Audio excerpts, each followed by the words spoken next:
অন্তর্বর্তীকালীন সরকার ডক্টর ইউনূস তার পতন অনিবার্য হয়ে গেল অলমোস্ট। বাংলাদেশের মহামান্য রাষ্ট্রপতি তিনি চিঠি লিখেছেন। আমি অত্যন্ত দৃঢ়চিত্তে আজকে ঘোষণা করছি, আপনাদের চাওয়া এবং পাওয়া বিসমিল্লাহ শুরু হবে। এদিকে এবার রাষ্ট্রপতি অনেকদিন পর মুখ খুললেন। ডক্টর ইউনূসের বিরুদ্ধে সরাসরি অ্যাকশন নিয়ে চিঠি লিখেছেন। শেখ হাসিনার কপাল খুলে এবার রাষ্ট্রপতি ষড়যন্ত্রে আওয়ামী লীগ কর্মীরা সুযোগ পেয়েছে। এক সাক্ষাৎকারে কিন্তু শাহাবুদ্দিন চুপ্পু, রাষ্ট্রপতি শাহাবুদ্দিন চুপ্পু বলে বসেছিলেন যে শেখ হাসিনার কোনো পদত্যাগপত্র নাই, তিনি কোনো পদত্যাগপত্র হাতে পান নাই। তো শাহাবুদ্দিন চুপ্পু সম্ভবত বলতে চাইছেন যে আমার কোনো অনুযোগ নেই, তবে আছে বুক ভরা আর্তনাদ। কথাগুলো লিখেছেন বাংলাদেশের সর্বোচ্চ সাংবিধানিক পদাধিকারী রাষ্ট্রপতি মোহাম্মদ শাহাবুদ্দিন। স্যার পদত্যাগ করেন না, স্যার পদত্যাগ করেন না, স্যার আর 5 বছর থাকে। এগুলো আমরা মুখস্থ বিদ্যা শুনতে শুনেন। এরা তো সামরিক শাসক, রাজনীতিবিদদের সাথে এরা তো রাজনীতি করে নাই। ব্রেকিং দর্শক, রাষ্ট্রপতির পদ নিয়ে আবারও এক চাঞ্চল্যকর তথ্য। আসলে কি ঘটতে যাচ্ছে? মোহাম্মদ শাহাবুদ্দিন চুপ্পু, তার ব্যাপারে বাংলাদেশে একটা হুলস্থুল কাণ্ড ঘটে গেছে। পৃথিবীর ইতিহাসে আমি নজিরবিহীনই বলবো। রাজনৈতিক হাওয়া উল্টা দিকে বইতে শুরু করেছে। নীরবতা ভেঙে সরব হয়েছেন আমাদের বাংলাদেশের রাষ্ট্রপতি শাহাবুদ্দিন চুপ্পু। চুপ্পু চুপ ছিলেন, এখন তিনি সরব হয়েছেন। সরব হয়ে এই অন্তর্বর্তী সরকারকে এক হাত দিয়েছেন, অন্তর্বর্তী সরকারের প্রতি ক্ষুব্ধ প্রতিক্রিয়া ব্যক্ত করেছেন। হ্যাঁ, অন্তর্বর্তীকালীন সরকার ডক্টর ইউনূসের বিরুদ্ধে এবার রাষ্ট্রপতি সরাসরি মুখ খুলেন এবং অ্যাকশনে যান। দর্শক শ্রোতা, অনেকদিন পর রাষ্ট্রপতি একটা চিঠি লেখেন এবং সেই চিঠিতে ডক্টর ইউনূসের পদত্যাগের কথা এবং দেশের বর্তমানের এই পরিস্থিতি ভয়ানক দিকে যে গিয়েছে এইগুলার বিরুদ্ধে তিনি অ্যাকশন নিয়েছেন এবং বিভিন্ন আন্তর্জাতিক মাধ্যমের সাপোর্ট নিয়ে তিনি কিন্তু বাংলাদেশের ক্ষমতার মধ্যে একটা তুলপার পরিস্থিতি তৈরি করেন। আপনারা সম্পূর্ণ ভিডিও দেখবেন রাষ্ট্রপতির অ্যাকশনের পর ডক্টর ইউনূসের অবস্থা কি হয়। অনেকে ডক্টর ইউনূসকে এবার 24 ঘন্টার আলটিমেটাম দিচ্ছে। আওয়ামী লীগ কর্মীরা রাজপথে নেমে বিজয় মিছিল শুরু করে তাণ্ডব করে, কারণ রাষ্ট্রপতি তাদেরকে একটা সাহস দিয়েছে। সম্পূর্ণ ভিডিও দেখতে স্পষ্ট বুঝতে পারবেন কি হচ্ছে ঢাকার রাজপথে। মার গড়িয়ে রুটি চিনি দিয়ে চা ফু দিয়ে খা। দর্শক বন্ধুরা, এটা আপনাদের আমি খাইতে বলিনি, শুরুটা করলাম একটু মজার চলে। সেটা হচ্ছে ব্রেকিং নিউজ। অন্তর্বর্তীকালীন সরকার ডক্টর ইউনূস তার পতন অনিবার্য হয়ে গেল অলমোস্ট। এখন শুধুমাত্র আপনার লিখিতভাবে আর হচ্ছে জায়গাটার পরিবর্তন করেই অন্তর্বর্তীকালীন সরকার ডক্টর ইউনূসকে বাংলার মাটির থেকে সরিয়ে দিচ্ছে। এখন কে হবে নতুন উপদেষ্টা কিংবা ডক্টর ইউনূসকে কে বা কারা বা কেনই বা আপনার বর্তমান ইউনূস হটাও এই ধরনের স্লোগান দিচ্ছে, একের পর এক স্ট্যাটাস দিচ্ছে। তাহলে কি জুলাইয়ের সাথে বর্তমান যারাই নাকি আপনার জড়িত ছিল তারাই কি জুলাইয়ের সাথে গাদ্দারি করতেছে? উল্টো দিকে অন্তর্বর্তী সরকারকে জাতিসংঘ থেকে নিউ ইয়র্কে আপনার যেভাবে চাপ সৃষ্টি করছে, আওয়ামী লীগকে নির্বাচনে আনতেই হবে। আর এটাকে কেন্দ্র করেই সাংবাদিক ইলিয়াস থেকে শুরু করে সকলেই তারা বলতেছে যে ইউনূস হটাও, তাই না? আচ্ছা, ইউনূস হটাও কেন বর্তমান তারা এই ধরনের ঘোষণা দিচ্ছে? কারণ তারা ভাই জেনে গেছে যে আর হবে না, আর করিস না, জুলাই শুরু হয়ে গেছে মুক্তিযোদ্ধা ৭১-এর লড়াই। বুঝতে পারছেন? আর হবে না, আই রিপিট, আর হবে না। জুলাই শুরু হয়ে গেছে মুক্তিযুদ্ধের ৭১-এর লড়াই। আর এটাকে কেন্দ্র করেই বর্তমান তারা কি পিছপা হচ্ছে? একের পর এক ইউনূস সাহেবকে সুদখুর বলতেছে। আমি একটু আগে এখন সম্মান দিয়েই কথা বলি, সকলে ওনার বিরুদ্ধে চলে যাচ্ছে। এনিওয়ে, ইউনূস সাহেবকে বর্তমান সকলেই সুদখুর, এটাখুর, তমুখুর বলে আপনার সমর্থক করতেছে। আমার প্রশ্ন হচ্ছে, সুদখুরের কাছ থেকে আপনাদের সমস্ত পাওয়া দেনা পাওনা সব কি তাহলে হয়ে গেল? আপনারা কি বুঝে গেছেন যে আপনাদের জুলাই গেল কি বলে এই জায়গা মতো আর ৭১ সময় মতো বের হয়ে আসলো? আর এটাকে কেন্দ্র করেই বর্তমান ইলিয়াস থেকে শুরু করে পিল্লু থেকে শুরু করে ইল্লু থেকে শুরু করে সবাই বর্তমান ডক্টর ইউনূসের আপনার কি শত্রু হয়ে গেছে, বুঝেন নাই? আর ডক্টর ইউনূসও জায়গা মতো কূপ মেরে দিছে।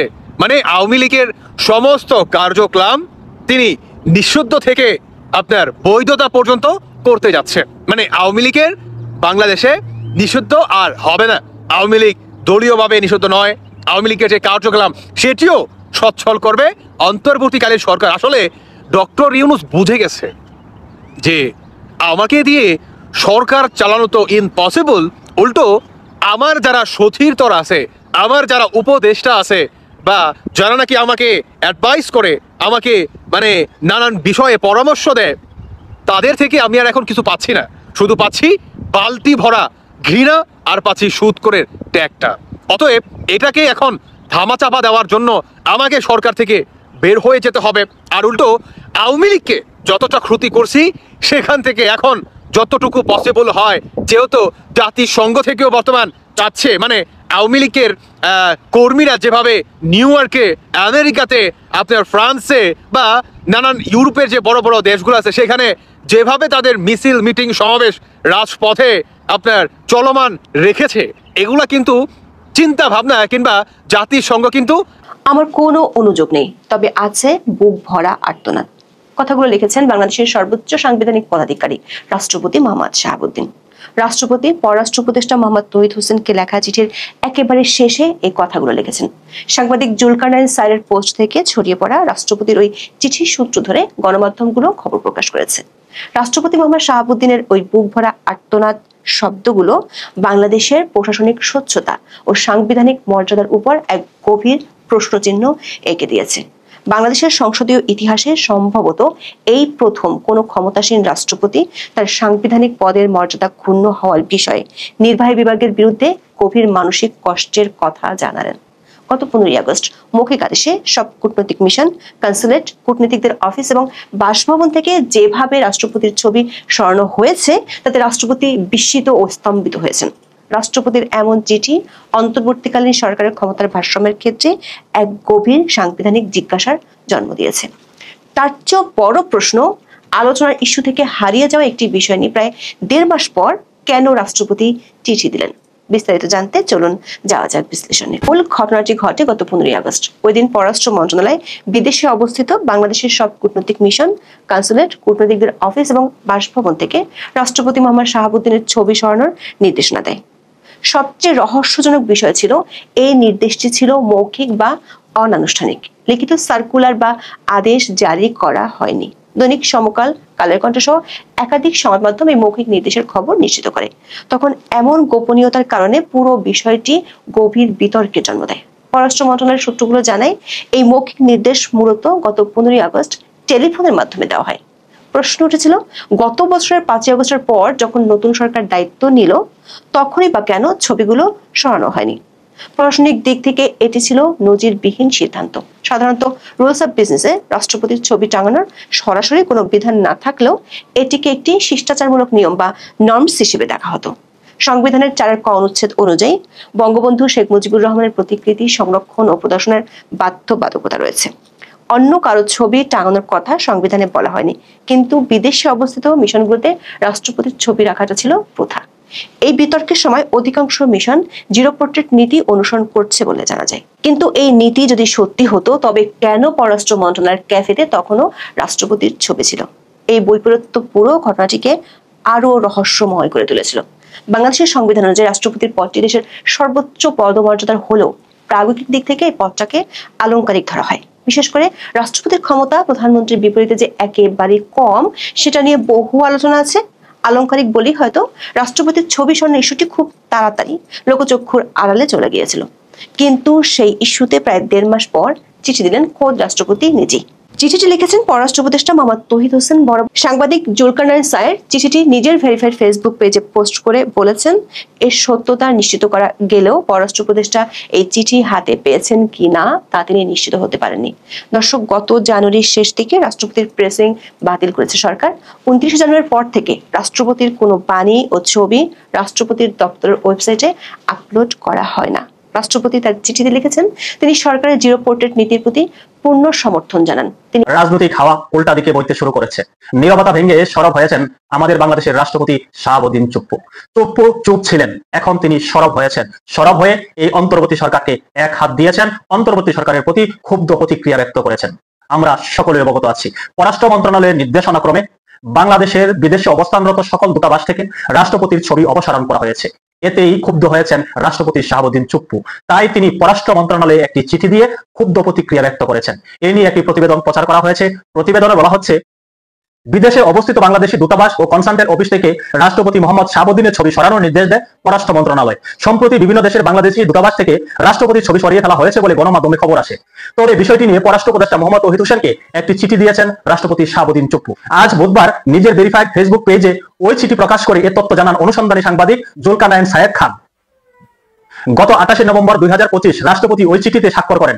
তবে পররাষ্ট্র উপদেষ্টা তৌহিদ হোসেন এখনো চিঠি পেয়েছেন কিনা সেটি নিশ্চিত করতে পারেননি সায়েদ। বিশ্বব্যাপী বাংলাদেশের কূটনীতিক অফিস থেকে আমার ছবি সরানোর ঘটনার কথা উল্লেখ করে ওই চিঠিতে রাষ্ট্রপতি বলেছেন, রাষ্ট্রপতির আসনে আসীন এবং দায়িত্ব পালনরত বাংলাদেশের রাষ্ট্রপতি যেন অপদস্থ না হয় সেজন্য কি কৌশলী পদক্ষেপ নেওয়া যেত না। তিনি বলেন, আমি রাষ্ট্রপতি হিসেবে সাংবিধানিক দায়িত্ব নিষ্ঠার সাথে পালন করে যাচ্ছি, সরকারকে সর্বাত্মক সহযোগিতা করছি। স্বাধীনতার পর থেকে অদ্যবধি যা হয় নাই তাই করছি। প্রায় অর্ধ শতাধিক অর্ডিন্যান্স জারি করে সরকারকে আইনগত পূর্ণ সহযোগিতা করছি। সরকার আইনগতভাবে সবল অবস্থানে আছে। 5 আগস্ট থেকে 8 আগস্ট 2024 পর্যন্ত দেশের সংকটকালে আমার কার্যক্রম প্রতিদানযোগ্য। পরবর্তী সময়ে সরকারের উত্থাপিত সকল কার্যক্রমে আমার অবস্থান স্বতঃস্ফূর্ত এবং ইতিবাচক। তবে কেন 24 অপসারণের ক্ষেত্রে এরূপ দৃষ্টিগত উদ্যোগ নেওয়া হলো? জিরো পোর্টেড নীতি সরকার অনুসরণ করছে, এতে রাষ্ট্রপতির পূর্ণ সমর্থন রয়েছে বলেও জানান তিনি। তিনি বলেন, আমি তো আবদার করি নাই যে আমার ছবিতে দায় মুক্তি দেওয়া হোক। আমার ছবি অপসারণের ক্ষেত্রে ওই নীতি কৌশল বাস্তবায়ন করলে গণমাধ্যমের খোরাক হওয়ার এড়ানো যেত। এক্ষেত্রে মানসিকভাবে আমার পূর্ণ সহযোগিতা থাকতো। এক রাতের মধ্যে প্রতিযোগিতামূলকভাবে আমার ছবি অপসারিত হয়ে শুধু গণমাধ্যমের উপজীব নয়, বরং সামাজিক যোগাযোগের মাধ্যমে বিশ্বব্যাপী আমার সম্মান প্রতিষ্ঠিত হলো। মুক্তিযুদ্ধে অবদান রাখা একজন সচেতন নাগরিক ও বীর মুক্তিযোদ্ধা হলো অপমানিত। চিঠির শেষে এ বিষয়ে কোনো অনুযোগ নেই, আর্তনাদ আছে বলে জানান রাষ্ট্রপতি মোহাম্মদ শাহাবুদ্দিন চুপ্পু। তিনি বলছেন, তার ছবিটি যেভাবে নামানো হয়েছে তাতে তাকে অসম্মান করা হয়েছে, একজন বীর মুক্তিযোদ্ধাকে অসম্মান করা হয়েছে এবং বাংলাদেশের ভাবমূর্তি বিশ্বব্যাপী ক্ষুণ্ণ হয়েছে। এখানে বিশেষ কিছু কি ইঙ্গিত বহন করছে? রাষ্ট্রপতি শাহাবুদ্দিনের ছবি বেশ অনেকদিন হয়ে গেল অপসারিত হয়েছে, কিন্তু তখন কোনো প্রকার প্রতিবাদ করলো না রাষ্ট্রপতি শাহাবুদ্দিন চুপ্পু। অনেকদিন অতিবাহিত হয়েছে, হঠাৎ করে তিনি পররাষ্ট্র মন্ত্রণালয়ে চিঠি দিয়ে তার আর্তনাদের কথা প্রকাশ করেছেন। এতে অনেক ইঙ্গিত বহন করে, এটা আমার কাছে মনে হচ্ছে, অনেকের কাছেই মনে হচ্ছে। দেখা যাক শাহাবুদ্দিন চুপ্পু যেহেতু সরব হয়েছেন, সরব হয়ে তিনি আর কি কি ভূমিকায় অবতীর্ণ হন। আওয়ামী লীগ ফেরা নিয়ে ডক্টর ইউনূস এবং ইউনূস সমর্থকদের অক্টোবর আতঙ্ক শুরু হয়ে গেছে। আজ 1 অক্টোবর, ইতিমধ্যে আতঙ্ক শুরু হওয়ার অনেক সিম্বল আমরা দেখছি। অক্টোবর মাস শুরুর ঠিক 2 দিন আগে ডক্টর ইউনূস মার্কিন যুক্তরাষ্ট্রে এক সাক্ষাৎকারে বলেছেন যে আওয়ামী লীগকে নিষিদ্ধ করা হয়নি, জাস্ট সাময়িক কার্যক্রম নিষিদ্ধ করে রাখা হয়েছে এবং আওয়ামী লীগের কার্যক্রম যে কোনো সময় সচল করা হবে। এমন একটি সাক্ষাৎকার গতকালকে মূলত প্রকাশিত হয়েছে, মূলত পরশু রাতে প্রকাশিত হয়েছে গতকাল বাংলাদেশের সংবাদ মাধ্যমে সয়লাভ। এই সয়লাভ হওয়া নিয়ে ডক্টর ইউনূসপন্থীদের মধ্যে একটা ক্ষোভ, একটা আতঙ্ক বিরাজ করছে। এই আতঙ্ক থেকে দুই একজন খুব উল্লেখযোগ্য ডক্টর ইউনূসের সমর্থক, ডক্টর ইউনূসের যোদ্ধা, ইউনূসের পক্ষে যুদ্ধ করেন প্রতিনিয়ত অনলাইন অফলাইনে, তাদের অবস্থা একটু আপনি যদি দেখেন। ইলিয়াস হোসেন ডক্টর ইউনূসের একজন একনিষ্ঠ সমর্থক, অকুণ্ঠ সমর্থক, একজন বাংলাদেশ বিরোধী। ইলিয়াস হোসেন ফেসবুকে পোস্ট দিয়েছেন ডক্টর ইউনূসের সাক্ষাৎকারের প্রেক্ষিতে, হটাও ইউনূস। তীব্র ভারত বিরোধী, তীব্র পাকিস্তানপন্থী বিহারি, সে পোস্ট দিয়েছে হটাও ইউনূস। আরেকজন ডক্টর ইউনূসের অকুণ্ঠ অনলাইন যোদ্ধা, তিনি হচ্ছেন কনক সরোয়ার। তিনি ফেসবুকে পোস্ট দিয়েছেন গতকালকেই, doctor Yunus no motivational type কথাবার্তা, ঝেড়ে কাটবেন কোন আন্তর্জাতিক মহল কারা এবং কেন নির্বাচনকে বাধাগ্রস্ত করার চেষ্টা করছে জনগণকে। ভেরি আর্জেন্ট, আপনার সহকর্মীদের অধিকাংশই জুলাই বিপ্লবের সঙ্গে সম্পর্কহীন, অক্ষম, অযোগ্য, নিজের ভারে ভারাক্রান্ত। যে কোনো উদ্ভূত পরিস্থিতির জন্য ছাত্র জনতাকে প্রস্তুত থাকতে হবে। গত 14 মাসে অনেক তামাশা দেখেছি, কি হয়েছে, কি হচ্ছে স্পষ্ট করুন। এই অন্তর্বর্তীকালীন সরকার নিয়ে আমাদের স্বপ্নের ভেতরে কোনো কল্পনা বা কল্পনার ভেতরে কোনো স্বপ্ন কাজ করছে না। আবার জুলাই সমন্বয়কদের অন্যতম একটি মুখ হাসনাত আব্দুল্লাহ মধ্যরাতে ফেসবুকে পোস্ট দিয়েছেন, যুদ্ধ শুরু হলে রাজনীতিবিদরা অস্ত্র দেয়, ধনীরা রুটি দেয়, কিন্তু গরিবেরা দেয় তাদের ছেলেদের। যুদ্ধ শেষ হলে রাজনীতিবিদেরা হাত মেলায়, ধনীরা রুটির দাম বাড়ায়, আর গরিবেরা খুঁজে তাদের ছেলেদের কবর। সার্বিয়ান প্রবাদ দিয়ে হাসনাত আব্দুল্লাহ ফেসবুকে পোস্ট দিয়েছেন। বুঝতেই পারছেন অক্টোবর আতঙ্ক কিভাবে কাজ করছে। অন্যদিকে ইউনূস সরকারের প্রশাসন অক্টোবর আতঙ্কে আতঙ্কিত। এই বুঝি অক্টোবরে আওয়ামী লীগ আসছে। এটি মাথায় রাখবেন যে অক্টোবর মাসটা দেশের জন্য, ইউনূস সরকারের জন্য, আওয়ামী লীগের জন্য খুব গুরুত্বপূর্ণ একটা মাস। আজকে ইতিমধ্যে অক্টোবর মাস শুরু হয়ে গেছে, পুলিশে একটা ব্যাপক সতর্কতা চলছে। আজকে একটি পত্রিকাও এমন শিরোনাম করেছে, যুগান্তরের প্রথম পাতার শিরোনাম, হালনাগাদ সঠিক গোয়েন্দা তথ্য দেওয়ার নির্দেশ, নাশকতার আশঙ্কা অক্টোবর ঘিরে। ষড়যন্ত্রকারীদের পরিকল্পনা, সাম্প্রদায়িক দাঙ্গা সৃষ্টি, সমাজের গুরুত্বপূর্ণ ব্যক্তিদের টার্গেট করে গুপ্ত হামলা, মিছিলে বাধা দিলে পাল্টা হামলা। আপনারা খেয়াল করেছেন যে সেপ্টেম্বর মাস জুড়ে আওয়ামী লীগের ঝটিকা মিছিল কয়েকজন থেকে, কয়েক শত থেকে কয়েক হাজারে পরিণত হয়েছে। এবং অক্টোবর মাসটি আওয়ামী লীগের জন্য হাই টাইম, দেশের জন্য হাই টাইম, ইউনূসের জন্য হাই টাইম, সবার জন্য একটা উচ্চ সতর্কতার টাইম। এবং অক্টোবর মাস জুড়ে আওয়ামী লীগের মিছিলের দেখেছেন কি, আওয়ামী লীগের আরো শক্তিশালী শক্ত মিছিল হবে। এবং অনেক কিছু ঘটে যেতে পারে। অক্টোবর খুব গুরুত্বপূর্ণ দেশের জন্য, কারণ 14 মাস হয়ে গেছে। 14 মাস মানুষ অনেক কিছু দেখেছে, শুয়েছে, সহ্য করেছে, এবং মানুষের মধ্যে বিক্ষোভ দানা বাঁধছে, মানুষ ফুঁসে উঠছে। জাস্ট একটা স্পেস দরকার, একটা স্পেস পেলে মানুষ জুলাই আগস্টে গত বছর বিভ্রান্ত হয়ে যেভাবে রাস্তায় নেমেছিল, একটা স্পেস যদি এই অক্টোবরে পায়, এই অক্টোবরে মানুষ রাস্তায় নেমে যাবে। শ্রমজীবী মানুষের কথা যদি চিন্তা করেন, আপনি বারবার বলছি, তাদের পেটের খোঁজ নিয়ে দেখুন, তাদেরও কি।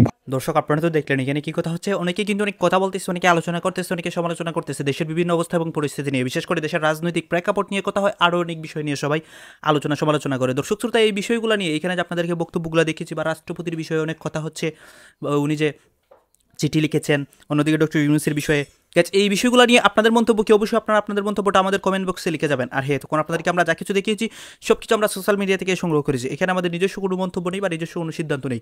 সর্বশেষ আপনাদের কাছে আমাদের একটা রিকোয়েস্ট থাকবে, আপনারা আমাদের চ্যানেলের নতুন দর্শক হয়ে থাকলে চ্যানেলটি সাবস্ক্রাইব করবেন এবং পাশে থাকা বেল বাটনটি বাজাবেন, যাতে করে নেক্সট ভিডিওটা সবার আগে আপনাদের কাছে পৌঁছে যায়। ধন্যবাদ।